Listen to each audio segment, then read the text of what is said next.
Tonight on the North American Friends Movie Club. A father bursts into flames. A son jumps out a window. And a young lady gets a pretty serious bonk on the head. We watched the 2018 psychological horror film, Hereditary. So draw some spooky movie triangles on your floor. And light some spooky movie candles to set the mood. Because October is for skeletons, but it's also for movies.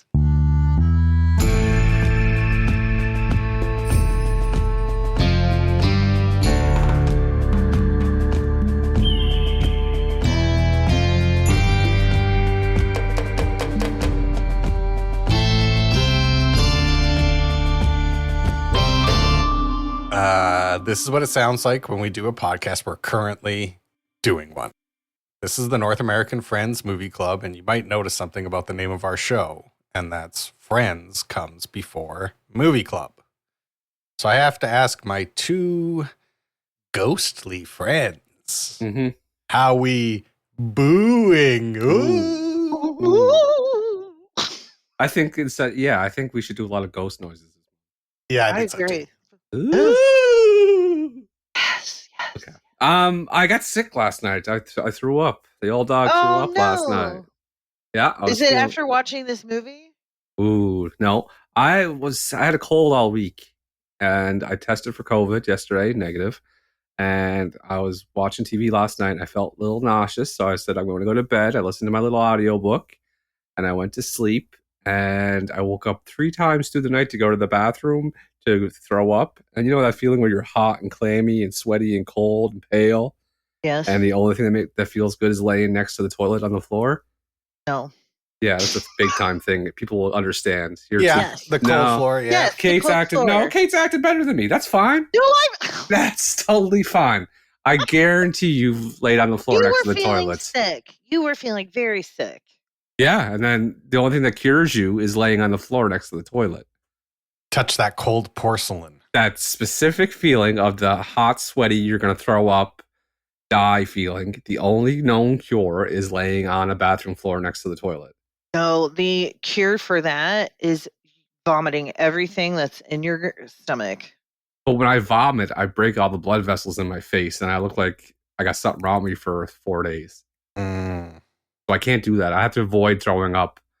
Constantly. You have to throw up daintily. And that's so hard to do. And I tried to do that last night, and it was just kind of like, and it didn't work.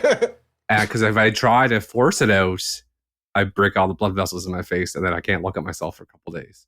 Maybe you just need to relax when you puke. Just like fucking chill when you're puking. I feel like my whole body. I feel like if I do that, everything's going to come out everywhere. I'm going to shit myself, piss myself, and throw up at the same time. If you're too relaxed. Yeah. That's why you sit on the toilet with something in front of you and just like, like. We should have there should be an arm on the toilet that you can swing in front of your face, so you can sit on the toilet and then swing out the puke arm so that you're like covered at all times. Do you know how triggering this conversation is to so many people? There are people that are really cannot listen to anything about that, or they will also. Then that's I'm fine. not one of them people. Did you hear it? I'm not one of them people. Like food allergy people, we don't get attached to these people because who knows what's going to happen to them. The problem, the scientists should recreate the environment of laying on the floor next to your toilet and put that into like a bed or a special area you can go into and throw up into. Anyway. A vomitorium. A vomitorium. I'm so glad you brought that up, Kate. As a Caligula fan, I'm just really glad you brought that up. Is vomitorium a thing? It was in ancient Rome. Oh, okay. Because you would gorge yourself so much that you would puke. And that was like a sign of, you've really... Decadence. Thank you. I couldn't think of the word. I wasn't feeling good, and I decided to eat a chicken quesadilla before I go to sleep. I thought that would settle my stomach, and it didn't. And then the thing I really want to talk about is I tweeted about it earlier last week, and I can't stop thinking about it, that the most stylish and comfortable clothes are wasted on babies. You've talked about this before. Did I? Well, it's getting back because I saw a baby the other day in a store, and the mother picked the baby up, and the baby just, had no head control, just one of those babies, right? Just all the same shape from head to toe, cylinder style. And that baby got picked up, and I've never seen a more stylish and comfortable outfit. Pants around the big baby belly looked so comfortable and fitting, and fit right to the ankle, like they were tailored perfectly. And the shirt had little cowboy hats on it. Oh. And it was tucked into the comfortable looking jeans with the elastic. And I was like, oh my God, I would fucking kill for that outfit. Why did we stop caring? Why? Why? Because people don't want to look like the baby. But why? I think you can. Go for it. Who gets more pictures taken at event? When do you get the most pictures taken at any age group? Baby. Exactly. Who goes crazy? What age group gets the most attention from people? I couldn't answer that one. Babies and old people, but babies and old people. Different reasons. People love babies. They love the outfits. They love the clothes. And so why did we stop? Why did we stray from that? When did the elastic fall out of fashion? I don't think it has. Didn't not in my house.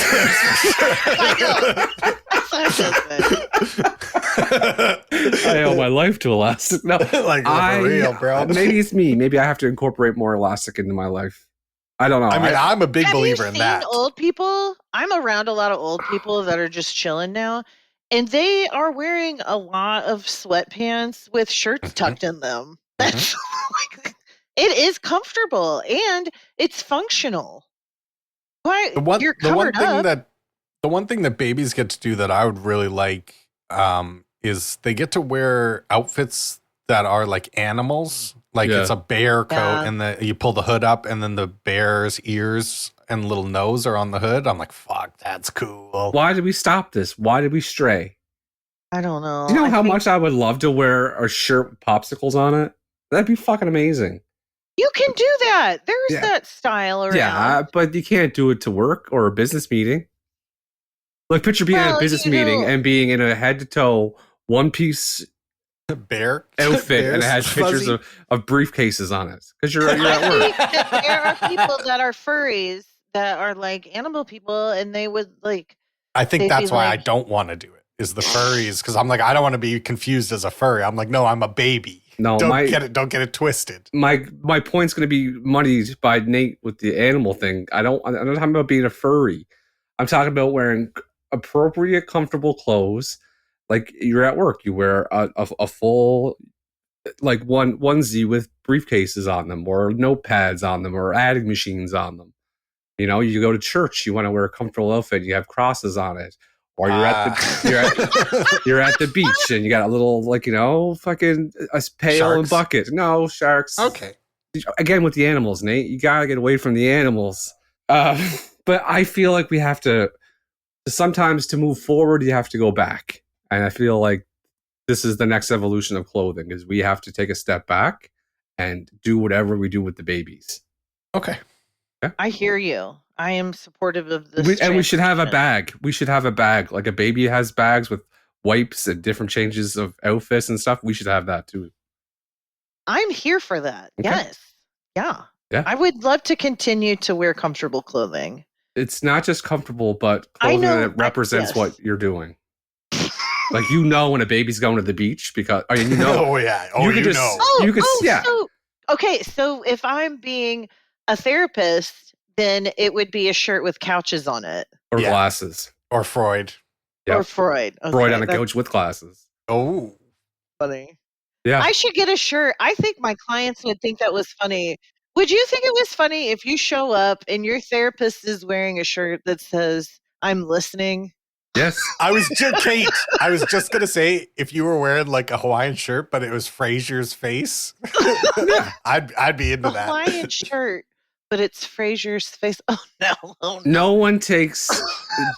Everyone takes babies seriously, and babies have I take them very seriously. Yes, and because you have to, or they'll die. And that's another thing.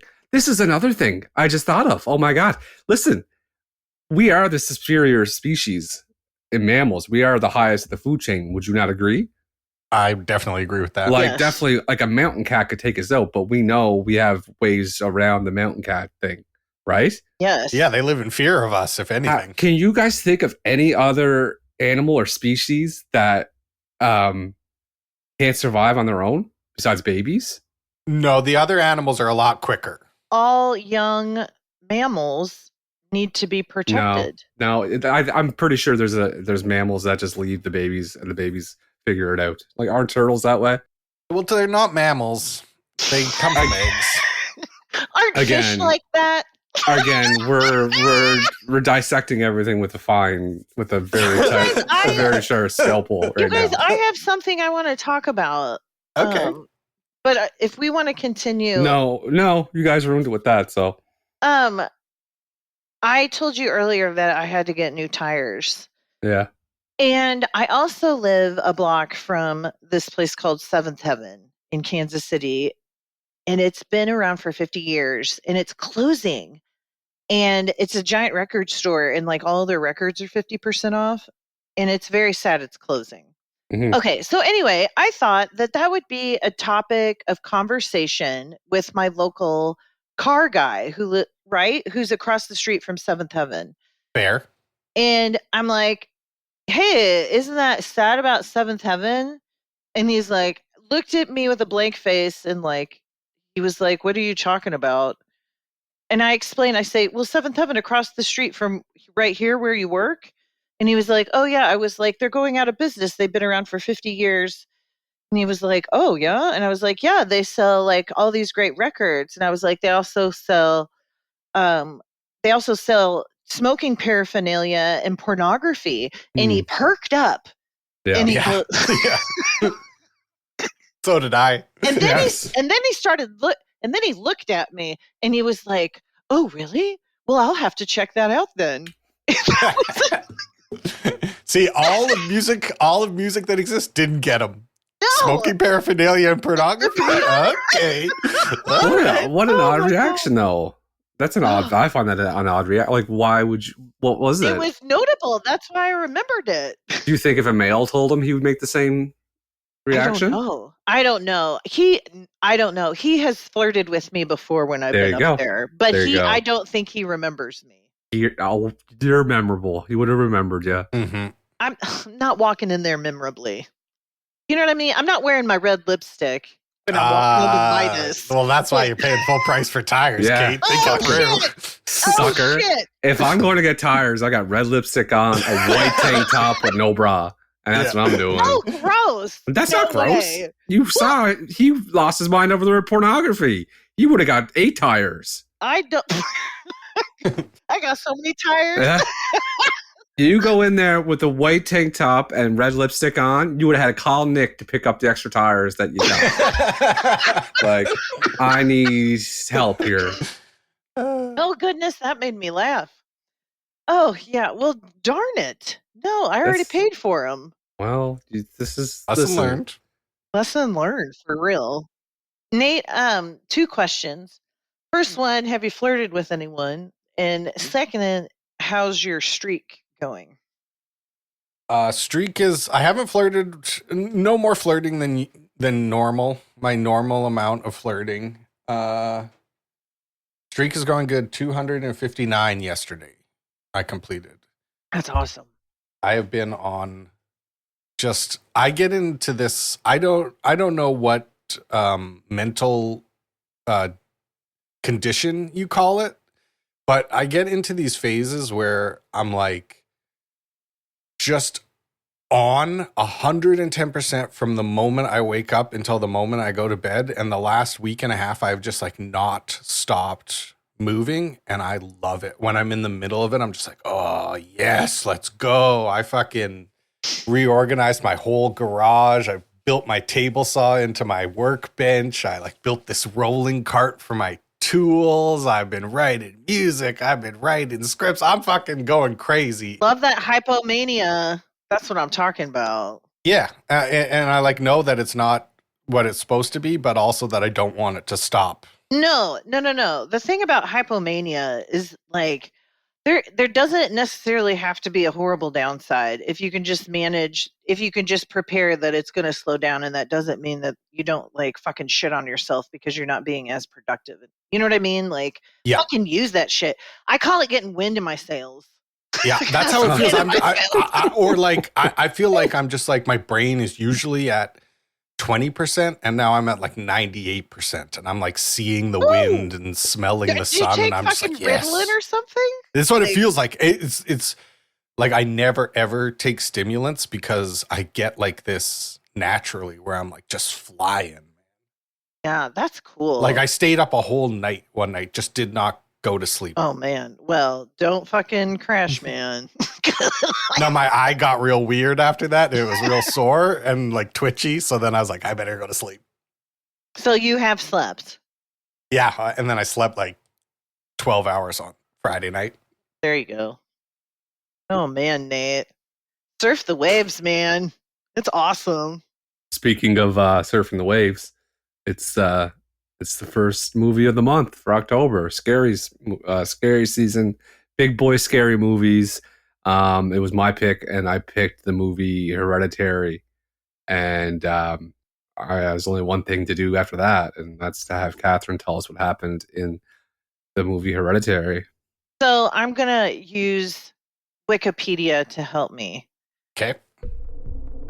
Miniature artist Annie Graham lives with her psychiatrist husband Steve and their 2 kids, 16-year-old Peter and 13-year-old Charlie. And they go to the funeral of Annie's weird mom, Ellen. And they're surprised that there's like all these people at this funeral. And then Annie goes to a support group and talks about how she has a weird relationship with her mom, and that Charlie was really close to her mom. And then we find out someone desecrated her mom's her grave. So then Peter, the teenage son, is invited to a party, and Annie makes him bring his sister Charlie to this party, and Charlie doesn't want to go, and he doesn't want Charlie to go, but they go, and then she eats some cake that has nuts in it, and she's allergic to nuts, and she starts to go into anaphylactic shock. And so he's fucking freaking out because he's gotten super duper high, and they get into their car.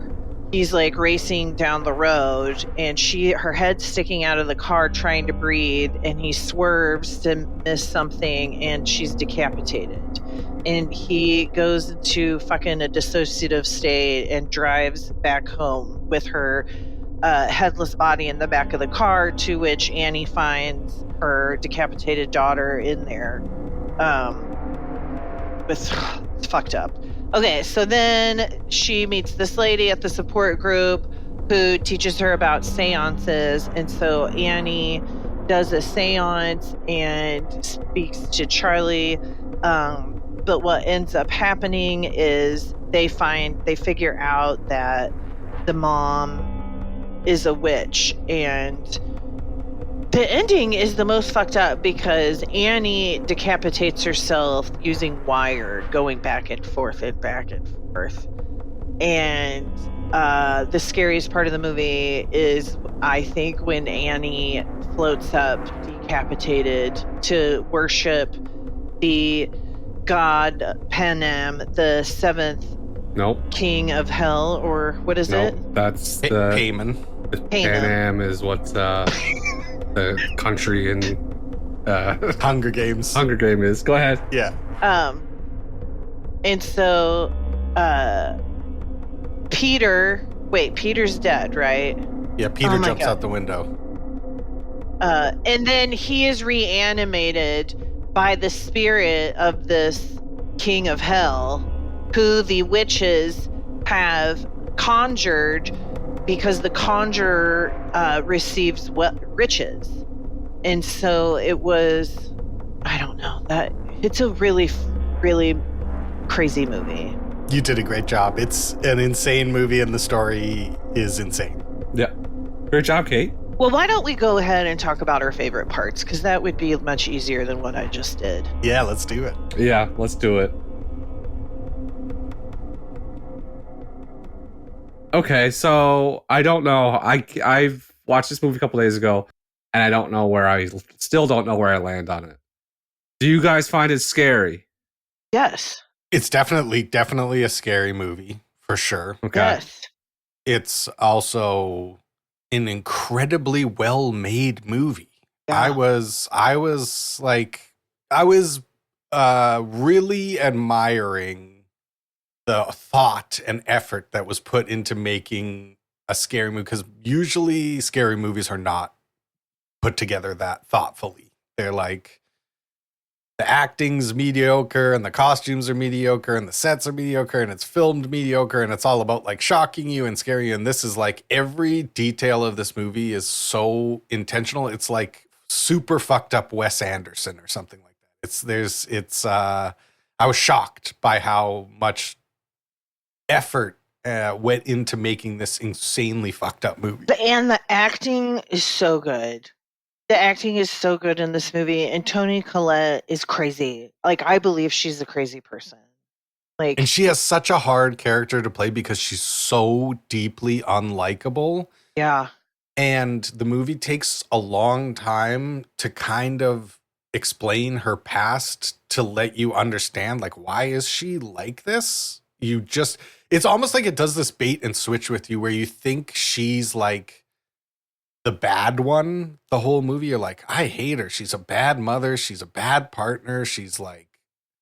Sometimes she's like super immature. And then as the movie goes on, you're like, wait a minute. Her mom fucking sold her entire family to the devil for hell money.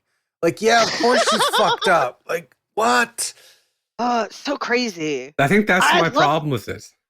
I didn't know anything about this movie. Yeah. I didn't read about it before I watched it. I just threw it on. And by the time it got to where it had to go, I was like, holy fuck, we're like an hour in. Like, what's going on?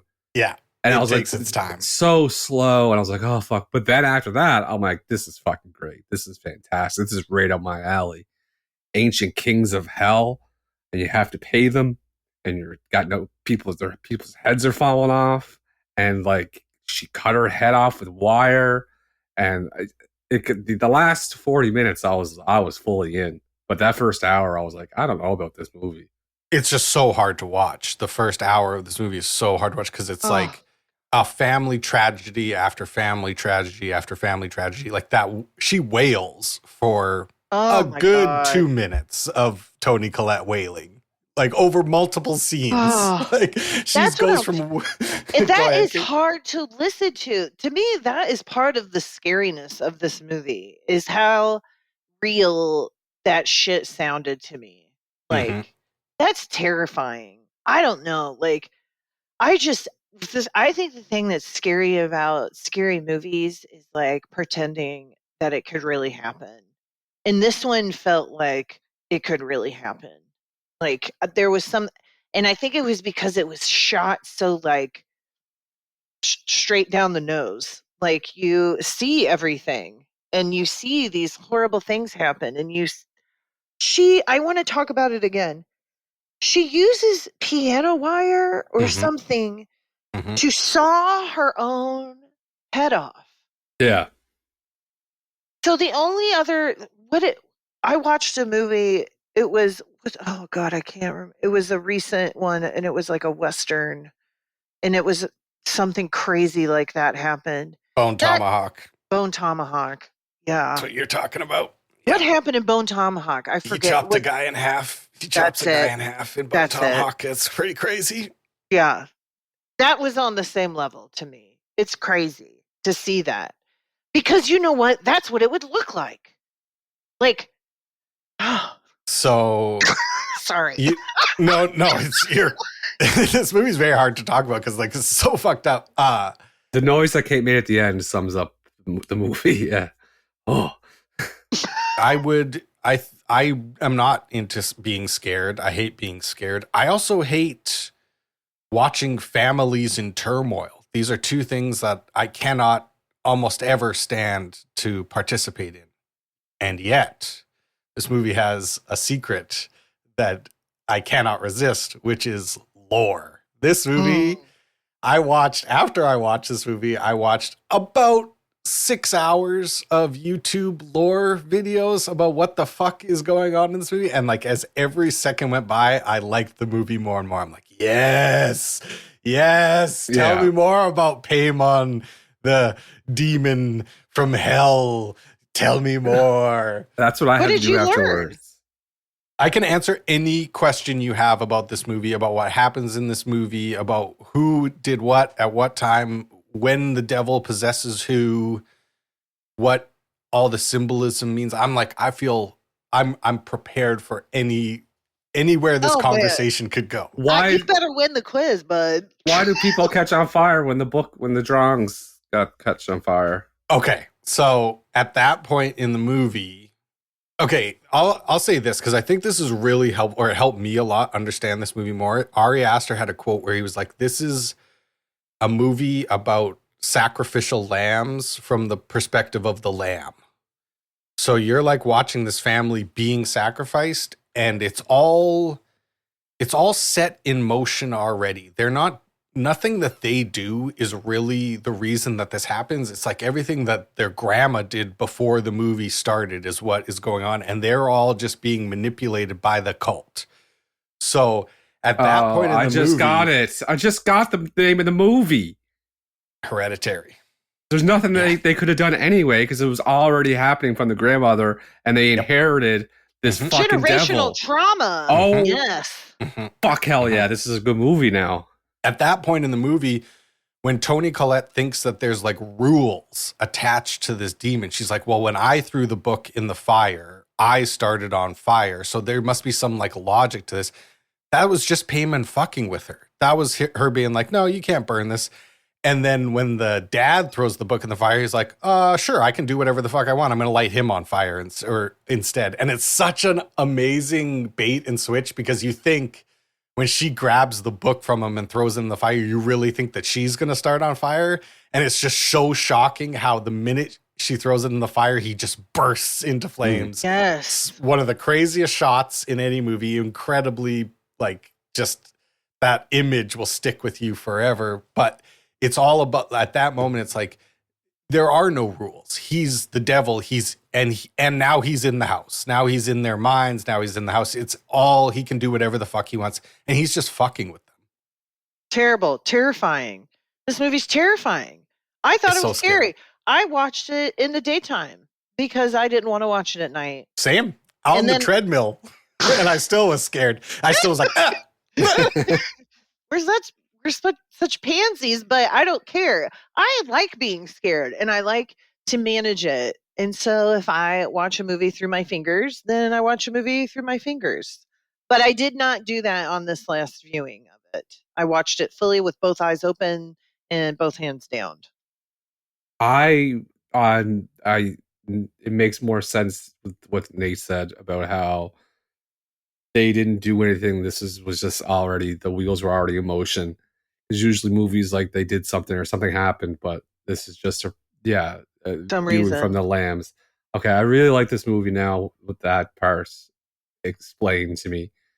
And even the jump scares are earned. So there's this one right at the end of the movie, and I didn't realize this until I watched some videos about it, and I was like, oh my God, this movie is so incredible. But there's a part where at the very end of the movie, once the dad has already been lit on fire and Peter walks into his grandma's room, which is supposed to be locked, and now the door's open, and he walks in there, and then he hears like a thunk.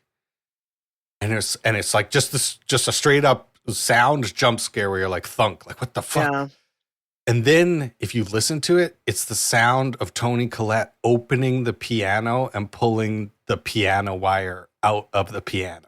That's cool. That is cool. And then you can hear the piano. Like when you listen to it, you're like, oh my God, that's what that is. Every single thing in this movie is there thoughtfully placed. It is so scary. Like, I know I keep talking about it, but it's all in some kind of like, okay, so remember how, Oh Brother, Where Art Thou was like kind of brown and had like sepia tone on it.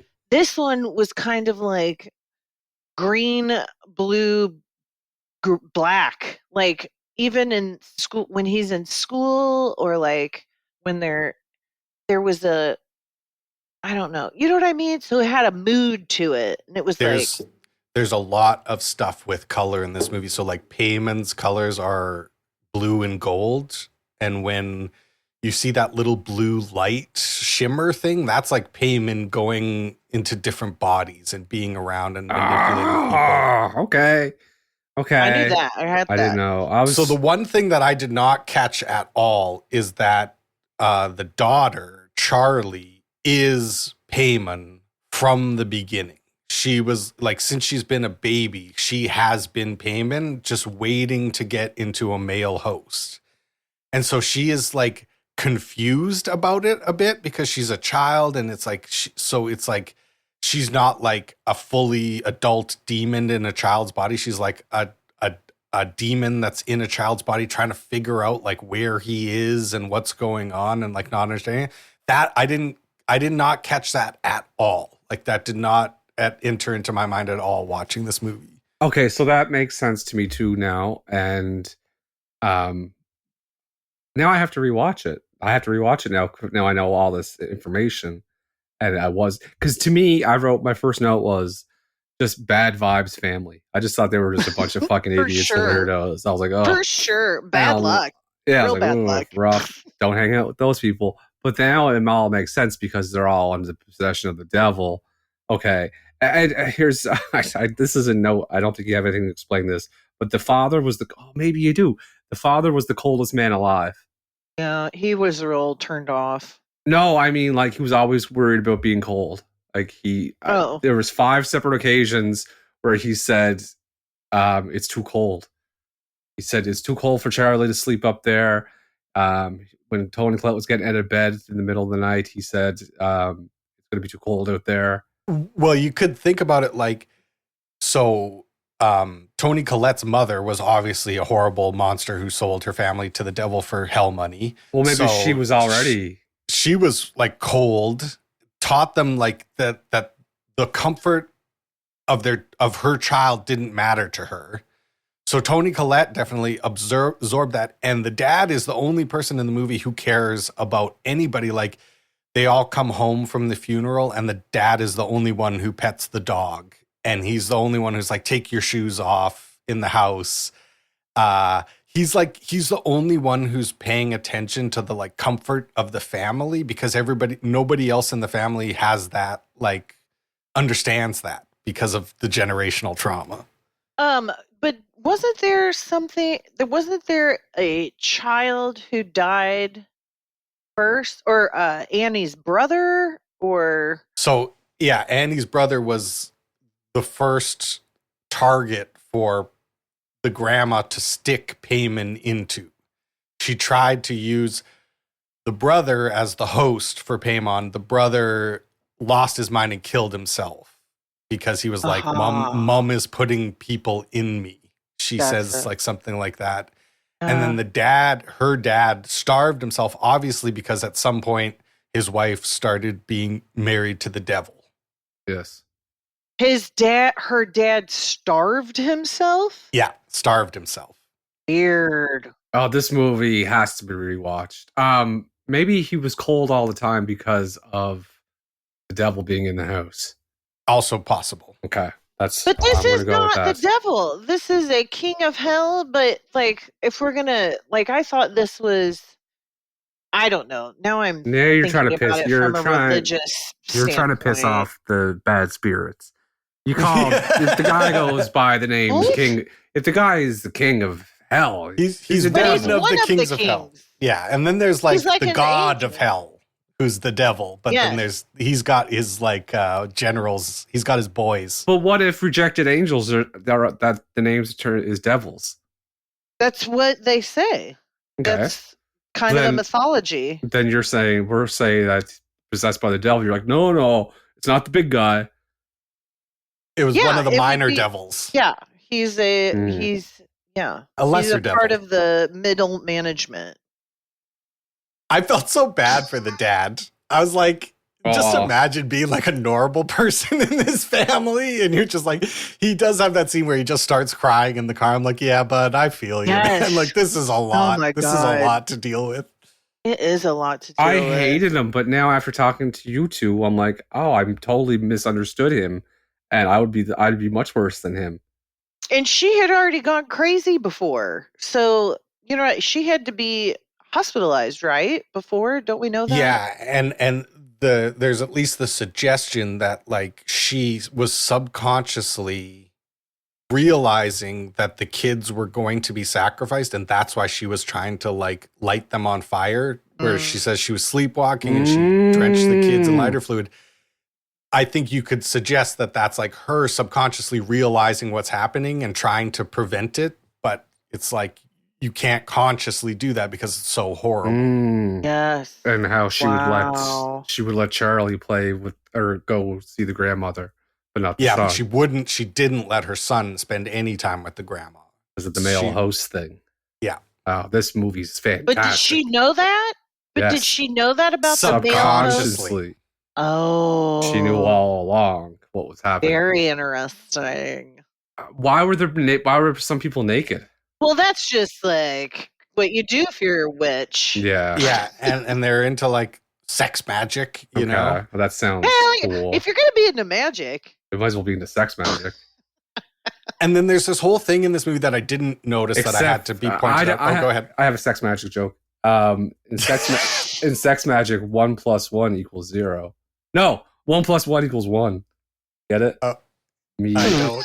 the guy, and the girls 1 + 1 together. But then they become one. Okay. Having sex. Yeah, sex magic. Sex magic math is 1 + 1 = 1. Sex magic math. Oh no. The dollhouse thing, you guys know how I love miniature stuff. Yep. Oh, and she made some great miniatures. The one where she did the decapitation scene was especially like, Jesus Christ, the minute lady. I see my child's headless in the bed as a miniature, I'm like, okay, maybe, we should do a legal separation for a little bit. Yeah, he was mad. That was the first time the movie was like, he's like, I don't care if you come to dinner, like, you crazy lady. But there is meatloaf downstairs if you want it. Yeah. And then I think there's the theme. I think that theme projects to the greater movie where the family is living in a dollhouse that the Satanists are playing with. And there's all these allusions in the movie that the cult members are like creeping around the house.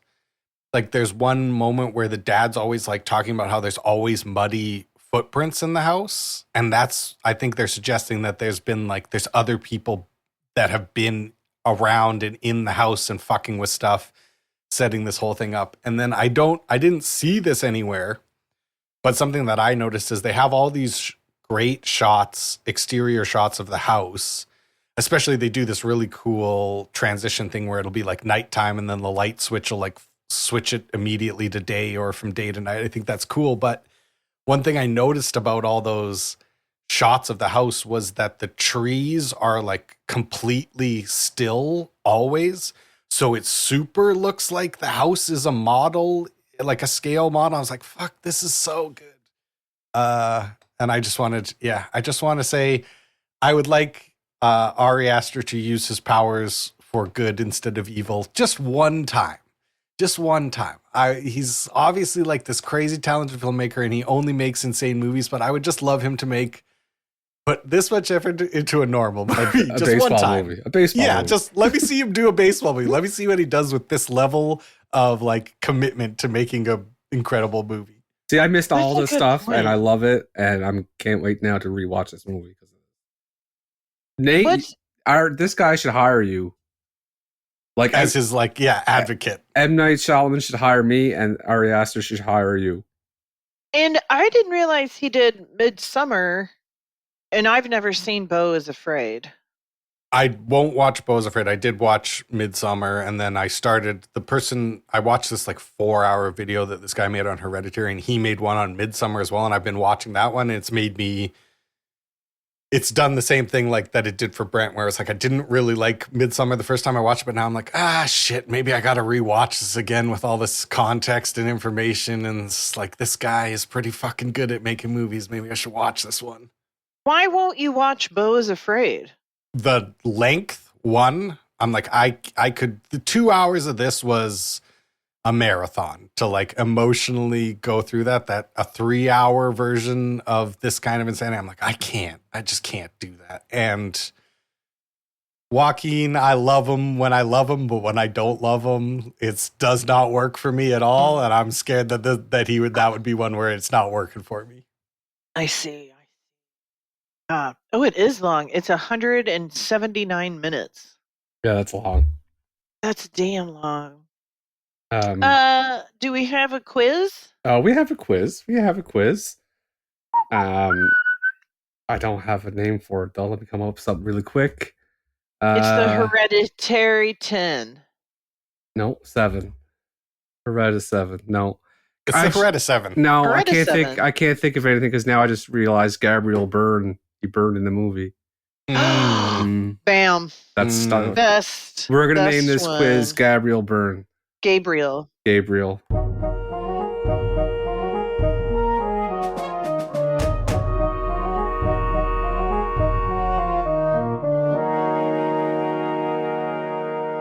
Okay. My brain. I hate my brain sometimes. Don't you dare say that. I do, because I can't concentrate on thinking of a name for the Hereditary quiz because I just realized that Gabriel Byrne, he burned in the movie. No, Brent, put down the piano wire. No. No, don't do it. Wouldn't that be a wicked notification sound for your phone? The sound of the piano wire. I don't like that. Oh, God. And it was awesome. Like a sawing noise. Like, and she's just the look on her face, like, she's like staring at the kid, and it's almost like you can see her trapped inside. Like she can't control herself anymore, but she's still so scared. Like, ah. Are we ready for the question number 1? Yes. The old bitch that brought all this trauma onto this family died. Her funeral was at a funeral home. What was the name of the funeral home that the mother was buried in or waked in? Was it Tyson's? For Heritage Haven, Kingstones, Worthingtons, and we're starting off with Kate this week. I'm guessing Worthingtons. Okay. What was the one with the H? Heaven something or Heritage Haven? Okay, Heritage Haven. Okay. Much like Paimon, the riches go to the good. I don't know. 1 for me. 1 for Brent. 1 for Brent. You guys are both wrong. It was Kingstones. Gone forever. Kingstone. Yeah. Heritage Haven sounds like a church camp. That was did remind me. Go ahead. No, I just think that was a good made-up name. It was good. Yeah, I did good. This question reminded me of actually one of my favorite parts of the movie that I forgot to mention, where it's when the dad gets a phone call and it's the like graveyard, and the kid's like, it's the graveyard on the phone for you, and the guy takes the phone, he walks down the hall and he goes, yes, grave desecrated, you say? It's just such a funny way to like do that exposition to be like, desecrated, you say? Yes, indeed. Oh, well, okay, I'll call you back. It's like that the joke from Futurama, the professor guy, the doctor, or the professor, the old guy, where he's talking about, and how did he do? In shreds, you say. Oh, how awful. Did he at least die painlessly? To shreds, you say. Well, how is his wife holding up? To shreds, you say. Okay, question number 2. Her very first time going to the meeting of the people, the grief meeting, you know what I'm talking about? Yep. She's sitting there telling her story after some prodding. What was the order of the people next to her? Was it guy on right, girl on left? Was it guy on left, girl on right? 2 guys or 2 women? Nathan. She was in between what order of gender? Guy on left, girl on right. Yep. That's what I say too. Payman's up there rubbing his belly and laughing, and the hooves are clicking because that's 2 for Brent. Wow. It was guy on right, girl on left. Gone forever. forever. On her right Yep. or our right? Her right. Oh, see, I was thinking it the opposite way. Well, I swear, I the- will accept it wrong. I will accept that I got it wrong. But I just want everyone to know that in my mind, I was thinking I'm looking at her, and the guy is on the left, and the girl is on the right. I wasn't thinking it from Toni Collette's perspective. Mm-hmm. and this is where me and Payman agree. There's a saying called "the devil is in the details." Oh, good And one. I thought when I made the question, like I should do it from our perspective. I'm like, no, the devil's in the details. Let's do Devil's it in from the her detail. perspective. The payments in the specifics. I see how it is. I see who you align with. 2-0. I'm getting excited. You're voting for Trump. 2-0. I'm getting excited. I got to control myself. Charlie lost her head, literally, and then she had to be buried. What color was the casket she was buried in? Mm. Was it a black, brown, blue, or red? Catherine. Did you say black, white, blue, or red? Black, brown, blue, or red? I'll say brown. I'll say blue. Charlie got lowered into her eternal resting place in a blue casket. Nate's on the board, 2-1-0. I should have thought of that because of Payman's fave colors. That's what I went with. That was what I based mine on. The scene where I think her name was Joyce or Joni was doing the seance with Toni Collette and talking to her grandson. The grandson wrote something on the chalkboard. And what was written on the chalkboard? Was it, I love you, Grandma? I love you, Grandma? I love you, Granny? I love you, Nanny. It's grandma with no D. I also think that. It was I love you, Grandma, with no D. ILUVYUGRANMA. Everybody gets a point except for me and Paymon, so it's 2-2-1. No. Yep. Oh, because you got one earlier. Mm-hmm. You got Blue. the Thank you. one. Yep. There's a scene in the classroom where the son bangs his face off the desk because Paymon's like having his way with him. Peter.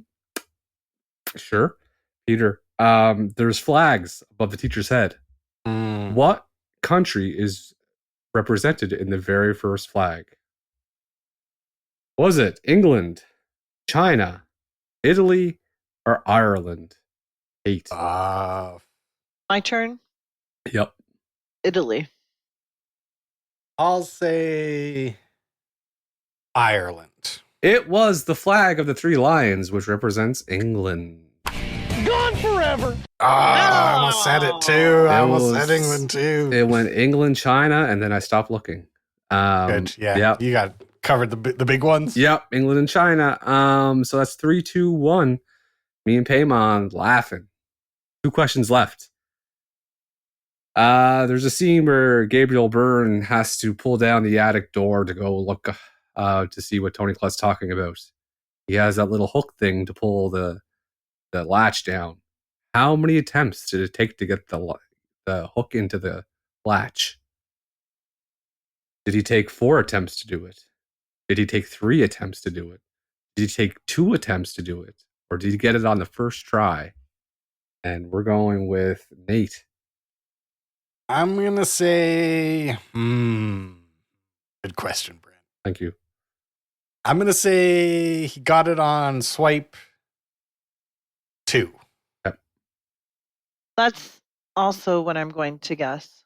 Well, you guys gave Mr. Gabriel Byrne too much credit. He took him 3 times to get it. 3 swipes. He struggled the first attempt. The second attempt was a little bit better, but he got it on the third. Gone forever. Well, question number 7. Yeah, this one's just for this one's for Paymon. Yeah, this is for Paymon laughing. This seals the deal. I'm getting all 4 quizzes this month. At the very last scene, Paymon's being hailed to by his disciples, apostles, whatever you want to call them. How many people are hailing to Paimon? Was it 10? Was it 8? Was it 9? Or was it 7? I'm gonna say 7. I'm going to say 9. Well, Paimon just laughed his whole off because more people than that. It was 10. That 10. includes people with their heads chopped off. I was going to ask if it included headless people. The devil's in the details. The devil's in and nakedness and headless people. That's a fucking meeting right there. Gone forever. Paimon and Brent win. Kind of mop the floor with you. Yeah. Quiz number 1 of the True. 4-month or the month quiz goes to Brent. Great work, Brent Tucker. Thank you. Fantastic work, Brent. I give you a gold medal for quizzes. And speaking of medals, would you like to give this movie some bronze medals? And silver and gold. Let's do it. I just don't get to say it anymore, do I? This took it over? You got to get in there. Okay. Gotta get Now in it's a there. race. All right. So I'll be ready next week.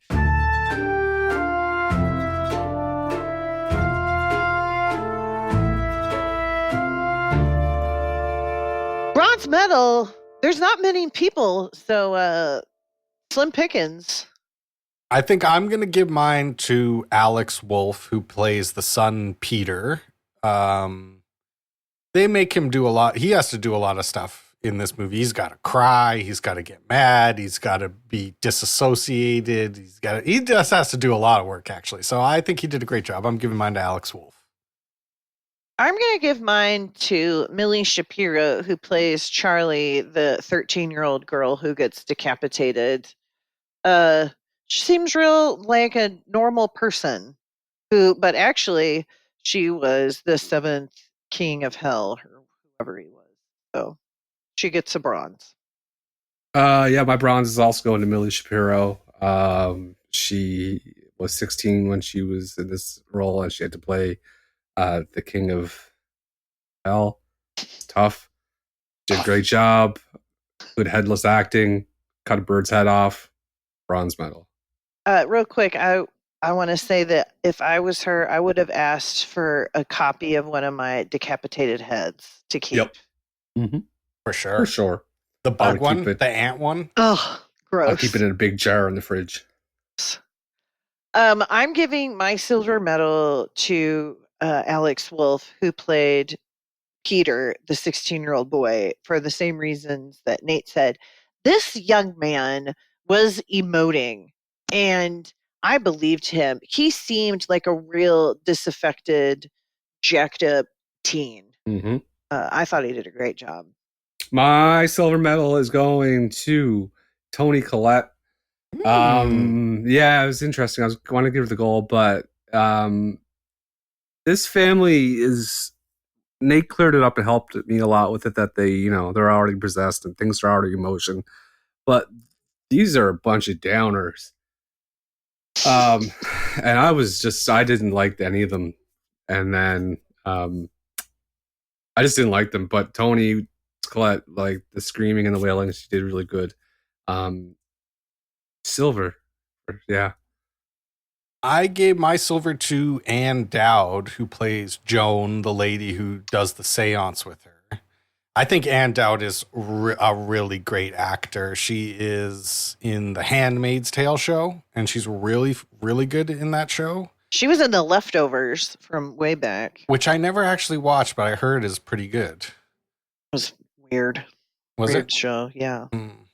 But anyways, yeah, I think Ann Dowd did a really good job. She especially does the transition of like, she does seem like genuinely so kind and so nice. And then her like at the end, like talking to Paimon being like, we will do whatever you want. And you're like, this is crazy, bro. Like she did a great job. She gets my silver. Gold medals. My gold medal goes to the lady who can do it all. She can scream. She can cry. She can cut her own head off. She is Toni Collette.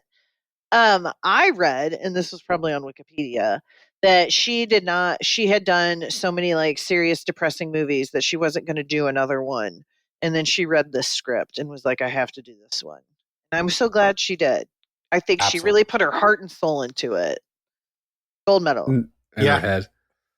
Her head and soul into it. I gave her my gold medal too, Kate. I think she is a great actor, and she was in this show called, I think it's The United States of Terror, if I'm not mistaken, where she plays like someone with multiple personality disorder. So she has like 8 roles in that show, and she was really good in that. She is the first time I like watched, because I told you guys I like watched parts of this movie before because I wanted to see what it was all about, and I was like, I thought she was doing too much when I did that like skip through version, but watching the whole movie together, it's like she actually goes from really small stuff to really big stuff. She has huge range in this movie. So yeah, gold medal, Toni Collette. My gold medal goes to Ann Dowd. She played. She got Nate's silver medal. She was very.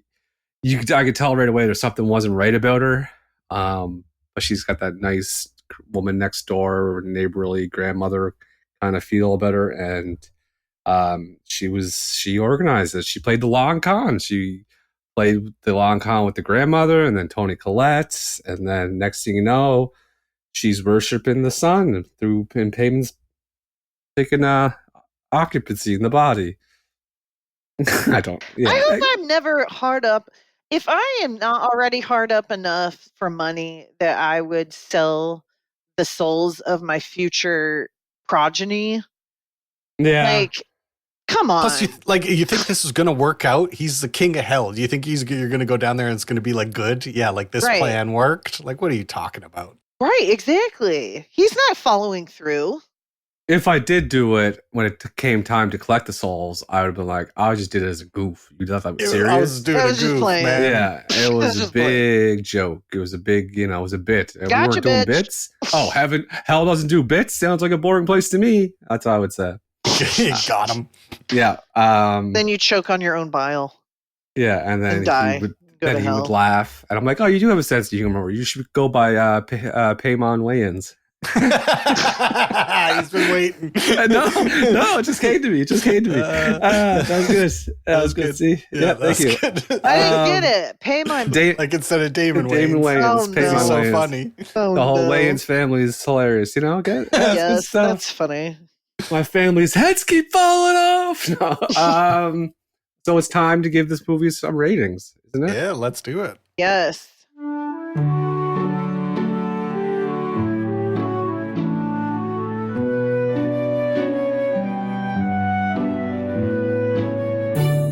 The script for this movie. What did you guys think about the script for this film? I think that for those of us with an average IQ, just a little bit more information would have been helpful, but maybe that would have made it less scary. I don't know. I'm going to give it a 9. I totally agree with Nate or with Catherine. This script gets a 9 because it took Nate to explain it to me afterwards for me to really truly get its brilliance. So 9. Yeah, I think since all 3 of us didn't truly understand this movie, even though we were like all watching it, all paying attention, and I still needed a 4-hour explainer. I'm going to say you guys are right. It's a 9. It's so good. And it gets better the more you know, but there's a couple, if they'd done just like a few things to like cue you in to understand it, maybe it would have been less scary, but yeah, I'm going to say 9. It's a 9. The art direction for this film, the sets, the props, the costumes, the special effects, we'll even throw that in there. I'll start us off. It's got miniatures. It's got a whole room full of miniatures. They could have stopped there and it would have been a 10, but then they did like great practical effects. So many good practical effects, like that fucking body floating up into the fucking treehouse, man. So cool. God damn, that was cool. It's a 10 for me. Yeah, we got heads that are falling off. We got bugs on those heads. We have birds getting their heads chopped off. We got Toni Collette banging her head, which was my favorite scene, against the attic door. Oh, that was crazy. Yeah, I forgot about that. Love that. We got, like I said, happy naked people that are possessed by the devil. God, it's a 10. I agree. It's obvious 10. Obvious. This one's tough. It's really hard for me to figure this out. The music for this movie is very scary. It's very scary. Scary music. It's tough to call it music. It's a lot of creaking. Scary sounds. A lot of sounds. A lot of, like, I'll put it to you like this. When I was watching the movie, I was happy because I was like, oh, when I do the music for the podcast this week, it's going to take me 10 minutes because I'll just go into the synthesizer, find the spookiest sounds, and just press down all the keys at once. And then that'll be the fucking music compared to arranging Wilson Phillips last week, which took me like 8 hours. Yeah. So I'll give it a 8.5. I'll give it an 8.5. It is scary as fuck, but I don't know if it's music. I'm going to follow Nate's lead because I trust his judgment and give it an 8.5. I would like to follow your guys' lead as well because I trust both your judgments. But if they had to put the song "Bang Your Head" in during the car when he was driving fast and erratically to get her to the hospital and she lost her head by banging it off the telephone pole, that song "Bang Your Head" that would have been perfect. Would have got a 10. 8. I better find out. I think this is an American psychological horror movie. Horror. Yeah, an American psychological horror. As an American psychological horror, what would you rate this movie? Oh, I would give it a 10. I would give it a 10. Yeah, me too. It was fucking scary. It's on a different caliber than most horror movies. Like, there's kind of this talk in film circles where they're like, horror doesn't get the respect it deserves. And it's like, no, it does. Horror movies usually are very bad. They're poorly made and the stories don't make sense and they're corny. This is like as good as it gets as far as horror movies gets. This is a 10. Yeah, I'm a big fan of psychological things, and the fact that I have to rewatch this now because my new information, it's a 10. And then the final category of the show is Brent's month. Spooky, scary movies that actually scare you, that are really scary and are actually scary. Big boy scary movies. Big boy scaries. This movie is scary as fuck. It is, especially the first time. Like, if I hadn't have watched the scary parts, I would have been scared as fuck. So I'm giving it a 10. This movie is so terrible. It's very scary. It's a 10. Yes. Everything's going to get a 10. I'm going to be so scared. I'm not looking forward to this. Like, I was, and now I'm not. Yeah. This is a serious time this month. We have to put our big boy pants on. This gets a 10. Anytime someone cuts their head off with piano wire or bangs their head off against an attic, floats into a treehouse, you get a 10. Yeah. It was a great movie, actually. I think this guy's got something. This guy knows what he's doing. Yeah, he's got something cooking. So the next one he's doing is called Eddington, and it is a contemporary Western black comedy. Oh, he's doing a normal movie. With Joaquin Phoenix, Pedro Pascal, Emma Stone, Austin Butler, Luke Bryan. I've had a little bit too much Emma Stone lately, but I'll still do it. Oh, I love Pedro Pascal. All right, hater. This movie gets a 47.3. It gets a 47.3. It's a great film. And I just want to follow up with Jeremy bought a pair of really big jeans. Okay. Remember, I called that big jeans are coming back? Oh, okay. What you're saying is big jeans are coming back. Are they Jinkos? Do you get some Jinks? But I will send the picture of the jeans to you guys. I'll do it right now. Actually, I just wanted to confirm that once again, I know what I'm talking about. And I'll send you. I got Jules jeans yesterday. She picked out, and they are white leg. So I'll send that. You can tell me jeans if they're brand big. is right. If they're big. If they're big I'm jeans. just saying. And I do want to shout out, because I did watch this whole 4 hours and 38-minute video, that if anybody wanted to like go insanely deep on this movie. It's called Hereditary, The Complete Guide, Everything Explained by Novum on YouTube, Novum. Novum. So That's a hardcore name. He put in the work, and then the Midsummer one, 6 hours and 55 minutes. Jesus Christ, bud. Jesus, bud. Okay, good work, man. Good work. Now it's time to pick the movie for next week, and I'm ready if you're not, Kate. Well, let's do it, sir. You go right ahead. I was dreading this because I was like, I don't like any scary movies. There's like not a scary movie on earth that I enjoy. So what am I going to pick? But then I remembered there actually is a scary movie that I love. And that movie stars Kurt Russell, Keith David, and returning hero Wilford Brimley. We're watching the 1982 horror sci-fi The Thing. Ooh. Thing? The Thing. A John Carpenter's masterpiece. Yeah, I like the very first picture that comes up. Is this in the cold? Yeah. Yeah. Oh, okay. Yeah. Okay. It's in Alaska. Yes, I remember this being very scary when I was a kid. Scared the shit out of me, and I also love Kurt Russell, who I don't think we've seen yet on the podcast. I'm pretty sure we haven't. I don't think so. Not yet. I don't think so either. Yeah, not yet. So it'll be a first time for him, who I love him, and we all love Brim for the win, Wilford Brimley. Yeah. And Keith David is also fucking awesome. Have you seen this, Brent? Nope. All right. Exciting. So that's what we'll watch next week. And that means all that's left to do is say goodnight, Kate. Good night, Kate. Oh, you did it. No, I'm just going to say goodnight, Kate, because I can't be that. Somewhere in the Antarctic, something ancient,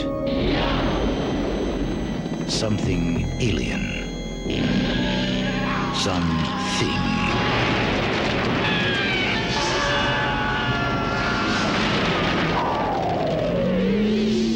John Carpenter's The Thing, rated R. I would be such a better woman than you. I'm sure you would, Brent.